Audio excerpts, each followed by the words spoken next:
अथ श्री रुद्र स्तोत्र। नमो देवाय महते देवदेवाय शूलिने त्र्यंबकाय त्रिनेत्राय योगिनां पतये नमः।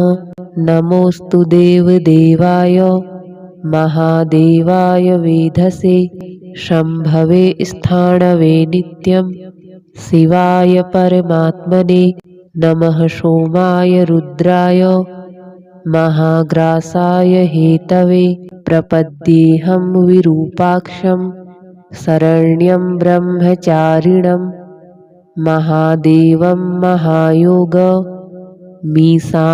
त्वम्बिकापतिं योगिनां योगदाकारं योगमायासमाहृतं योगिनां गुरुमाचार्यं योगगम्यं सनातनं संसारतारणं रुद्रं ब्रह्माणं ब्रह्मणोऽधिपं शाश्वतं सर्वगं शान्तं ब्रह्माणं ब्राह्मणप्रियं कपर्दिनं कलामूर्तिम् अमूर्तिम् अमरेश्वरम् एकमूर्तिं महामूर्तिं वेदवेद्यं सतां गतिं नीलकण्ठं विश्वमूर्तिं व्यापिनं विश्वरेतसं कालाग्निं कालदहनं कामिनं कामनाशनं नमामि गिरिशं देवं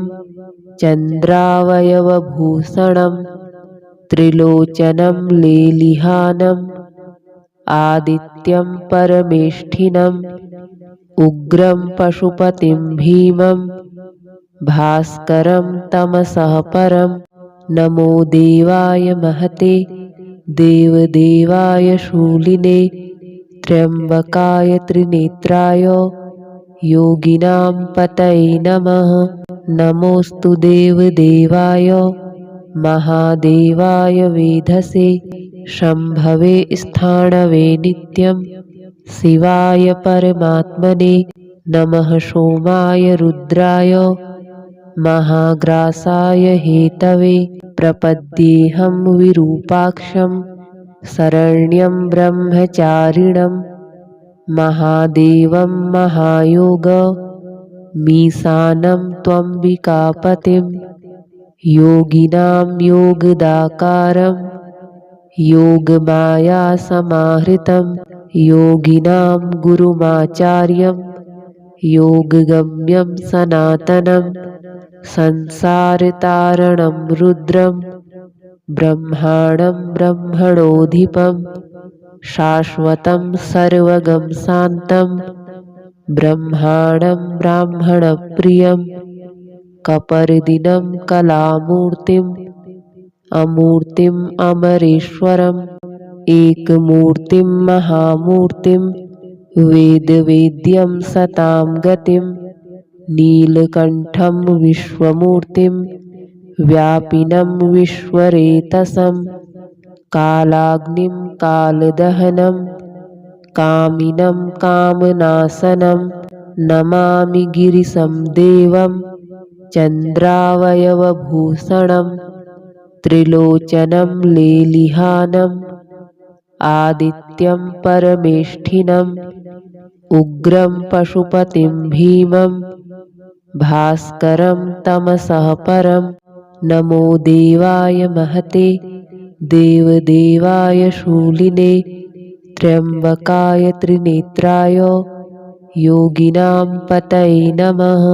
नमोस्तु देवदेवाय महादेवाय वेधसे शंभवे स्थाणवे नित्यं शिवाय परमात्मने नमः। सोमाय रुद्राय महाग्रासाय हेतवे प्रपद्येऽहं विरूपाक्षं शरण्यं ब्रह्मचारिणं महादेवं महायोगमीशानं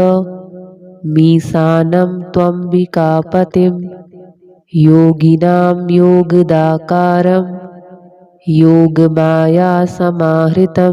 योगिनां गुरुमाचार्यं योगगम्यं सनातनं संसारतारणं रुद्रं ब्रह्माणं ब्रह्मणोऽधिपं शाश्वतं सर्वगं शान्तं ब्रह्माणं ब्राह्मणप्रियं कपर्दिनं कलामूर्तिम् अमूर्तिम् अमरेश्वरम् एकमूर्तिं महामूर्तिं वेदवेद्यं सतां गतिं नीलकण्ठं विश्वमूर्तिं व्यापिनं विश्वरेतसं कालाग्निं कालदहनं कामिनं कामनाशनं नमामि गिरिशं देवं चन्द्रावयवभूषणं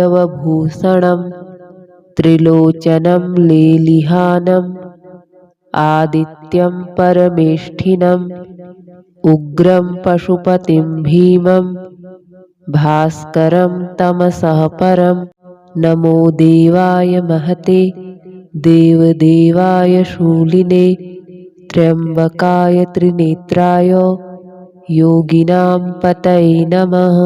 नमोऽस्तु देवदेवाय महादेवाय वेधसे शम्भवे स्थाणवे नित्यं शिवाय परमात्मने नमः। सोमाय रुद्राय महाग्रासाय हेतवे प्रपद्येऽहं विरूपाक्षं शरण्यं ब्रह्मचारिणं महादेवं महायोगमीशानं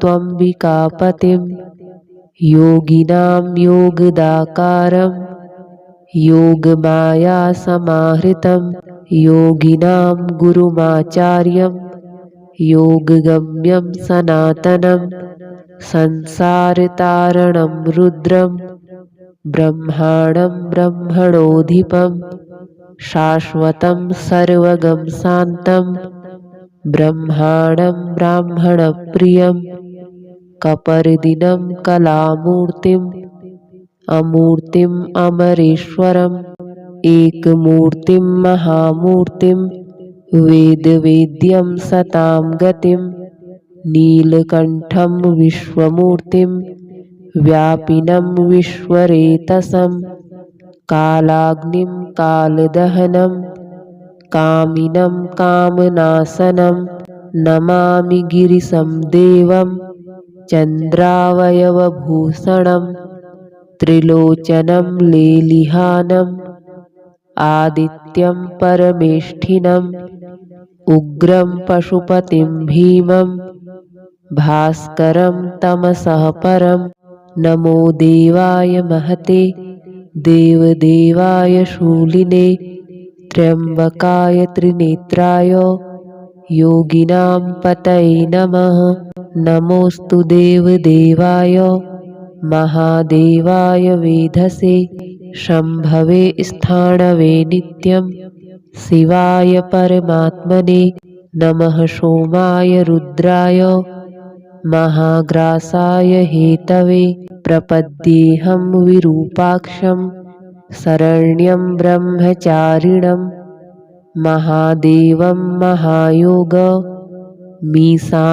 त्वम्बिकापतिं योगिनां योगदाकारं योगमायासमाहृतं योगिनां गुरुमाचार्यं योगगम्यं सनातनं संसारतारणं रुद्रं ब्रह्माणं ब्रह्मणोऽधिपं शाश्वतं सर्वगं शान्तं ब्रह्माणं ब्राह्मणप्रियं कपर्दिनं कलामूर्तिम् अमूर्तिम् अमरेश्वरम् एकमूर्तिं महामूर्तिं वेदवेद्यं सतां गतिं नीलकण्ठं विश्वमूर्तिं व्यापिनं विश्वरेतसं कालाग्निं कालदहनं कामिनं कामनाशनं नमामि गिरिशं देवं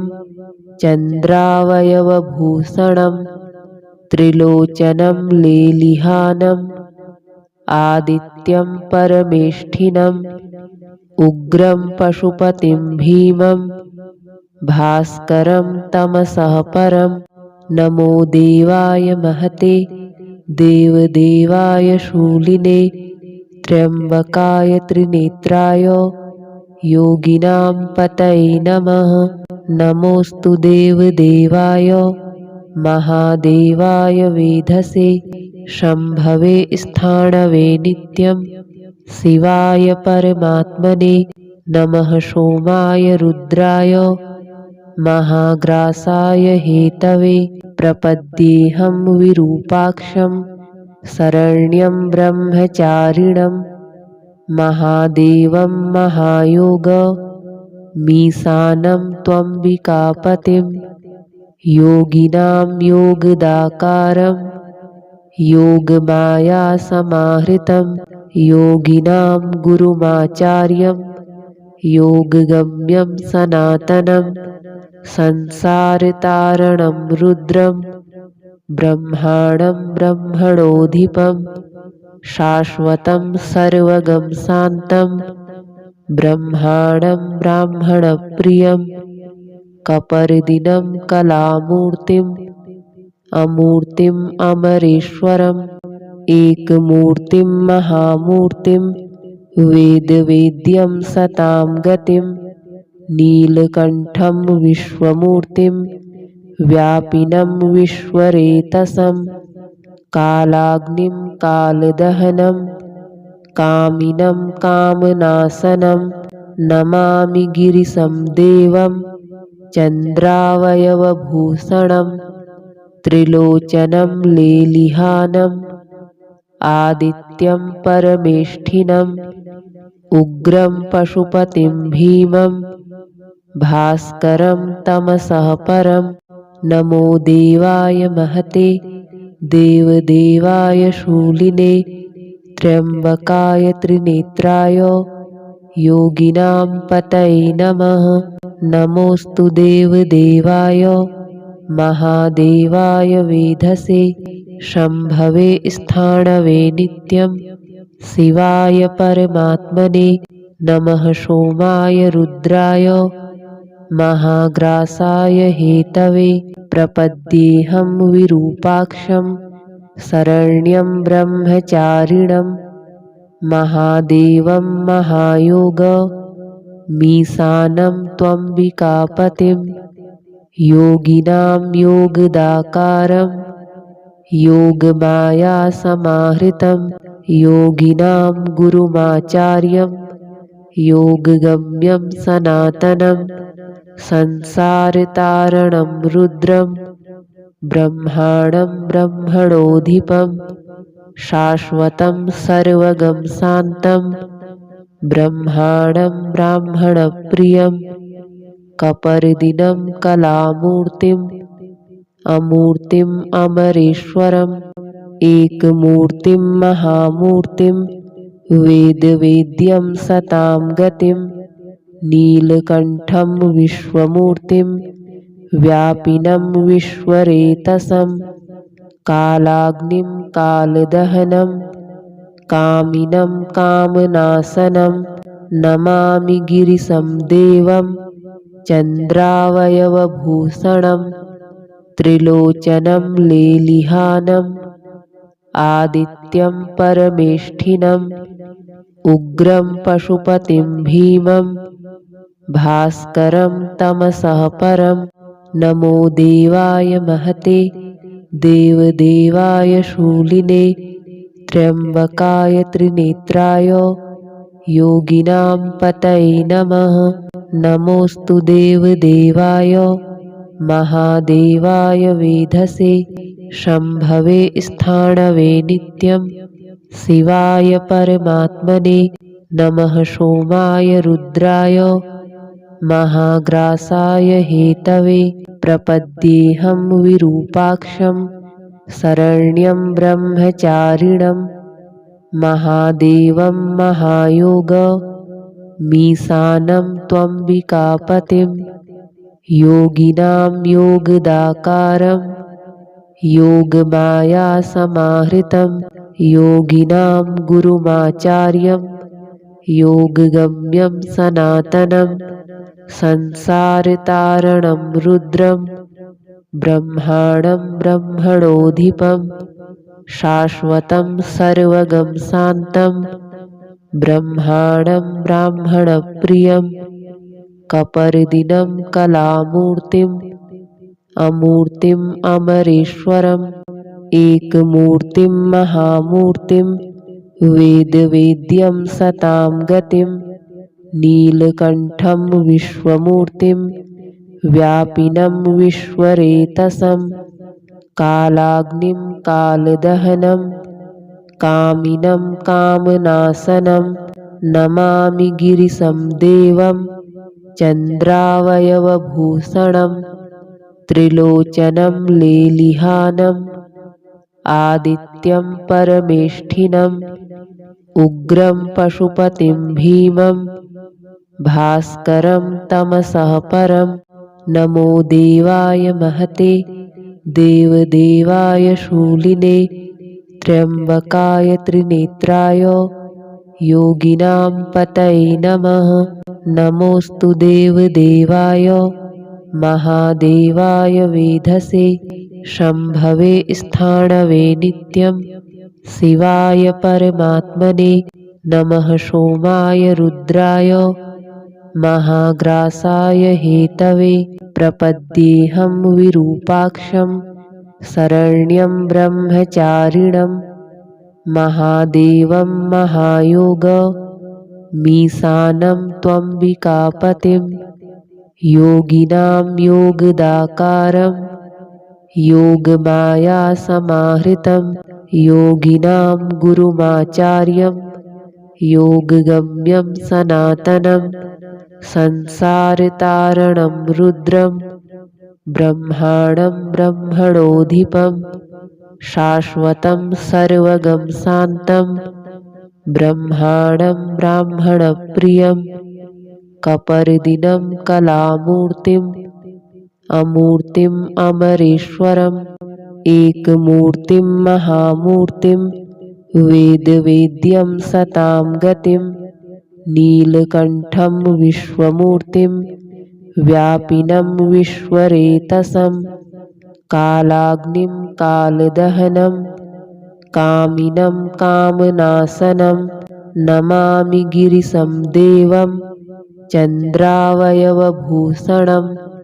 त्रिलोचनं लेलिहानम् आदित्यं परमेष्ठिनम् उग्रं पशुपतिं भीमं भास्करं तमसः परं नमो देवाय महते देवदेवाय शूलिने त्र्यम्बकाय त्रिनेत्राय योगिनां पतये नमः।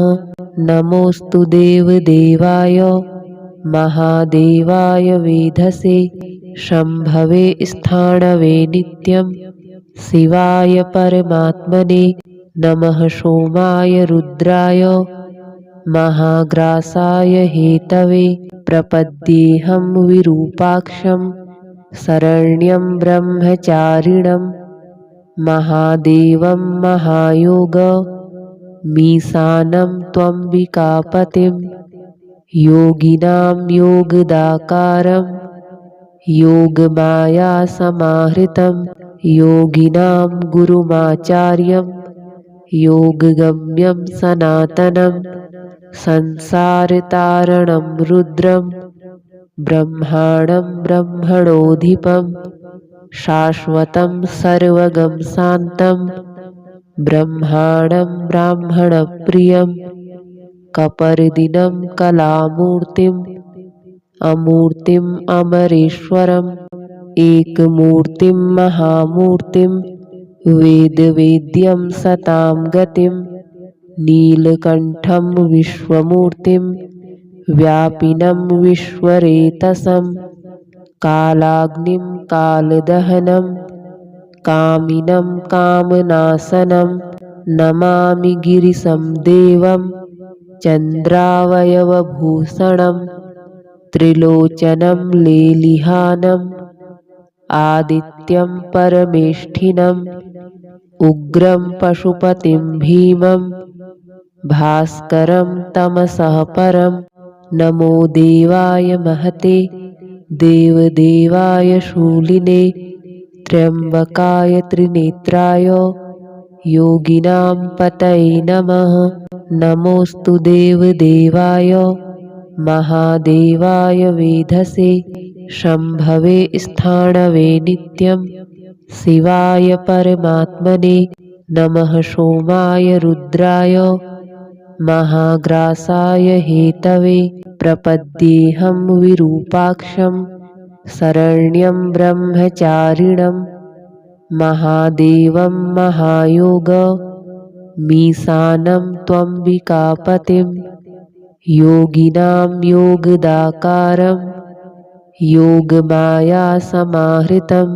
योगिनां गुरुमाचार्यं योगगम्यं सनातनं संसारतारणं रुद्रं ब्रह्माणं ब्रह्मणोऽधिपं शाश्वतं सर्वगं शान्तं ब्रह्माणं ब्राह्मणप्रियं कपर्दिनं कलामूर्तिम् अमूर्तिम् अमरेश्वरम् एकमूर्तिं महामूर्तिं वेदवेद्यं सतां गतिं नीलकण्ठं विश्वमूर्तिं व्यापिनं विश्वरेतसं कालाग्निं कालदहनं कामिनं कामनाशनं नमामि गिरिशं देवं चन्द्रावयवभूषणं त्रिलोचनं लेलिहानम् आदित्यं